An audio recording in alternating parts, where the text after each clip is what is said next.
அருமையானவர்களை இந்த நாளிலும் அவனுடைய வார்த்தையை நான் இடத்திலே கொண்டு வருகிறேன். எரேமியா 32:17 நான் படிக்கிறேன். இன்றைக்கும் கர்த்தர் உங்களோடு பேசுவார். கர்த்தராகிய ஆண்டவரே, இதோ தேவரீர் உம்முடைய மகாபலத்தினாலும் நீட்டப்பட்ட உம்முடைய புயத்தினாலும் வானத்தையும் பூமியையும் உண்டாக்கினீர். உம்மாலை செய்யக்கூடாத அதிசயமான காரியம் ஒன்றுமில்லை. ஆமென். ஆண்டவர் எவ்வளவு மகத்தான தேவன் பாருங்க. மகாபலத்தினாலும் நீட்டப்பட்ட அவருடைய புயத்தினாலும் வானத்தையும் பூமியையும் உண்டாக்கினாராம். மகாபலம், நீட்டப்பட்ட அவருடைய புயம். அப்ப அவருடைய ஸ்ட்ரென்த்தால என்ன பண்ணியிருக்கிறாரு? அவருடைய பிக் ஸ்ட்ரென்த், மகா பெரிய பலன், நீட்டப்பட்ட புயம், அதனாலே வானத்தை பூமியும் உண்டாக்கி இருக்கிறார். அப்ப இந்த தேவன் யாருன்னா சிருஷ்டிகர்த்தர். இந்த கர்த்தர் உங்க வாழ்க்கையில சிருஷ்டிகர்த்தராய் வெளிப்படுகிறார். அந்த சிருஷ்டிப்பின் தேவன் எப்படிப்பட்டவரா இருக்கிறார்னா, அவராலே செய்யக்கூடாத அதிசயமான காரியம் ஒன்றுமில்லை.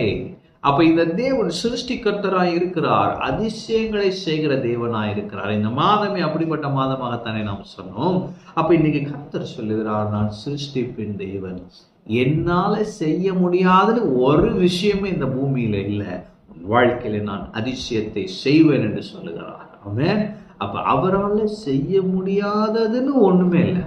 உங்க பிரச்சனை உங்களுக்கு வேணா அப்படி இருக்கலாம், இதெல்லாம் ஒன்றும் செய்ய முடியாது, இது அப்படியே போக வேண்டியதான். ஆனா ஆண்டவருக்கு அப்படி அல்ல.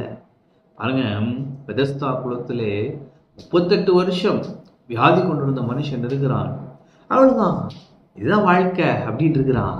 இயேசு அவனை தேடி போனாரு. சிருஷ்டிப்பின் தேவன், வானத்தையும் பூமியும் சிருஷ்டித்த கர்த்தர், நீட்டப்பட்ட புயத்தினாலும் அற்புதங்களை செய்கிற தேவன், மகாபலத்தினால் வானத்தையும் பூமியும் சிருஷ்டித்த கர்த்தர் அன்று அவனை சந்தித்தார்.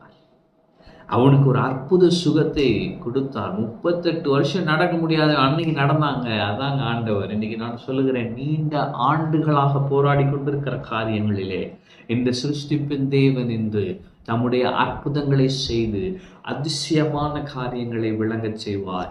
அவராலே செய்ய முடியாத அதிசயமான காரியம் ஒன்றுமில்லை என்பதற்கு இந்த நாள் உங்களுக்கு சாட்சியாக இருக்கும். கர்த்தர் அற்புதங்களை செய்வார். ஆமென். கர்த்தர் உங்களோடு இருக்கிறார். கர்த்தர் உங்களை ஆசீர்வதிப்பார்.